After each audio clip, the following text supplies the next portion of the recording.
Then, as we get very close to expiration, like 30 days prior to the expiration, well, all of a sudden at that point, then prices become, the option contract loses value on a daily basis. And let me just show you what it looks like on a real trade that we did. I can show you exactly what this looks like on a real trade. This is our green line, which is on a portfolio weighted basis, our entire position. And this white line, I mean, when we first put on the trade, it was way down here. You can see that we have the strike prices of the stock down here. And in this case, it's the EEM, which is the emerging market ETF. And this is our profit and loss. We had a maximum profit of close to about $1,000 on this trade. We are just a few days from expiration, and our live price was $139.47. And this white line is our current profit position.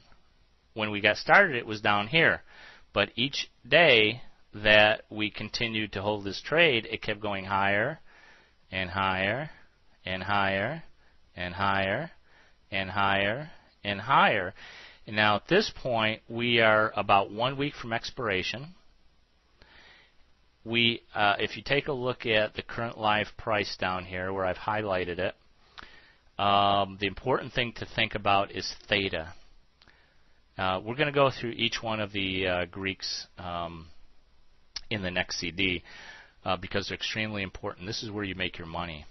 The theta was $48.25, and all that really means is that for each day that passes, we have the option contract is declining by $48.25 each and every single day.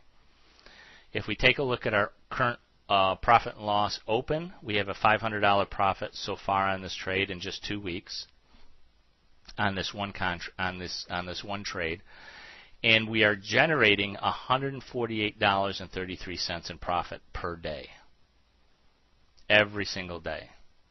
So as long as we continue to hold this trade, this white line will continue to go up and up and up until we meet our maximum profit. Generally, though, we do not like to hold our contracts all the way to the expiration. We usually will try to close them out right around at the 50% to 70% mark, and sometimes down at the 30% mark, depending on what kind of price risk we think we have. But this is holding relatively stable. Now, we had to adjust this trade. In other words, our current price is $139.47, which is right in the center of this, what we like to call our profit graph, our profit picture. We love profit pictures.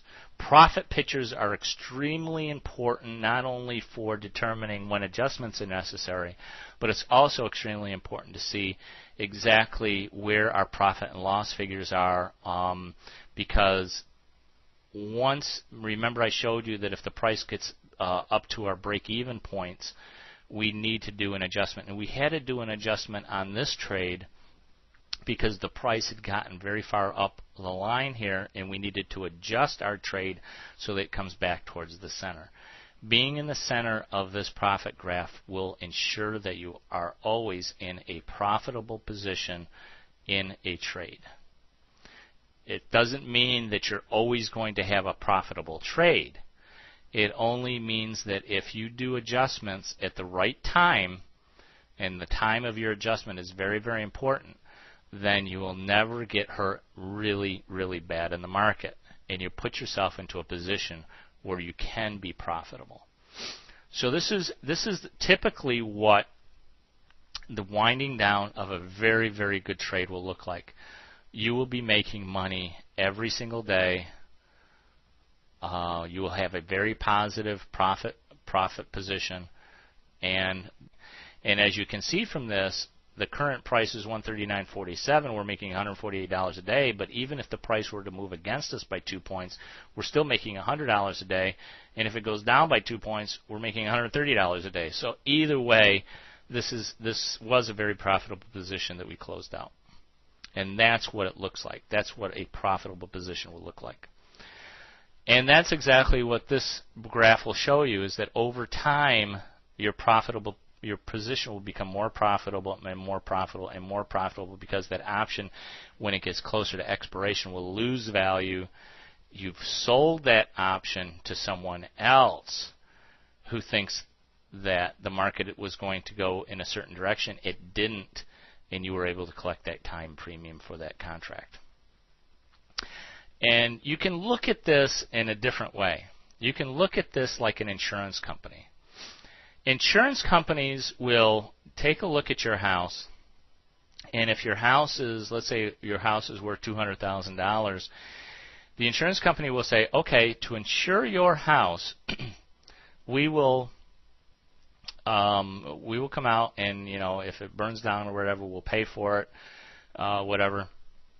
And the premium that you'll have to pay on an annual basis is $450.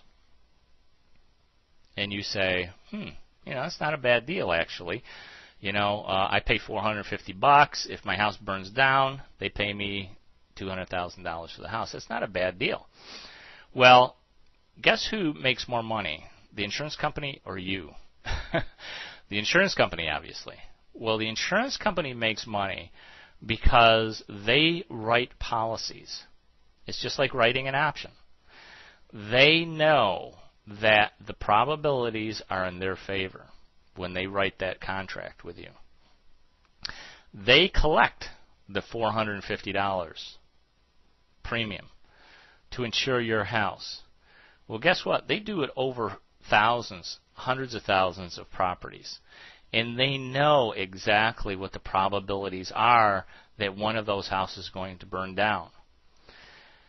The fact is that it's extremely low. The probability that your house is going to burn down is extremely low. And we go back to this trade tab for a second, you can see the analogy. It's just like this. Let's say you buy the $60 strike price for 8 cents. Well, the probability is that it's ever going to be worth any money by the third week of May, when this option expires, is only 3%. When an insurance company insures your property, what do they do before they insure it? Usually they send someone out to take a look at it. Maybe they'll take a look at, they'll come on the property, they'll take a walk around. Very few of them even go into the properties. They just kind of drive by, maybe take a picture, and that's it. If the property looks like it's fairly well kept, then they're going to insure your property. And they know they're going to collect that $450 premium. And they know that the probabilities of your house burning down, because you've been able to keep it up, is extremely low. And they're going to keep that $450 premium. You don't get that back, right? So they keep $450 premiums on thousands or hundreds of thousands of properties.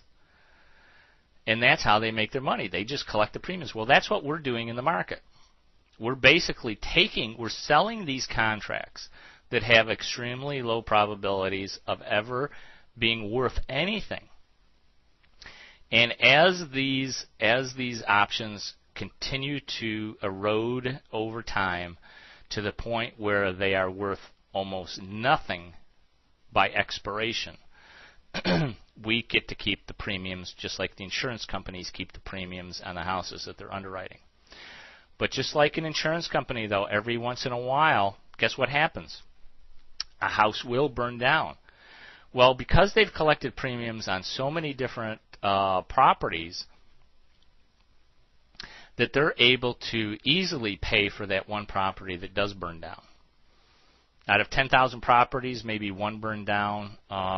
Well, they've collected, $4.5 million in premiums, and they only had to pay out $200,000 once for a house that burned down. Who's making money?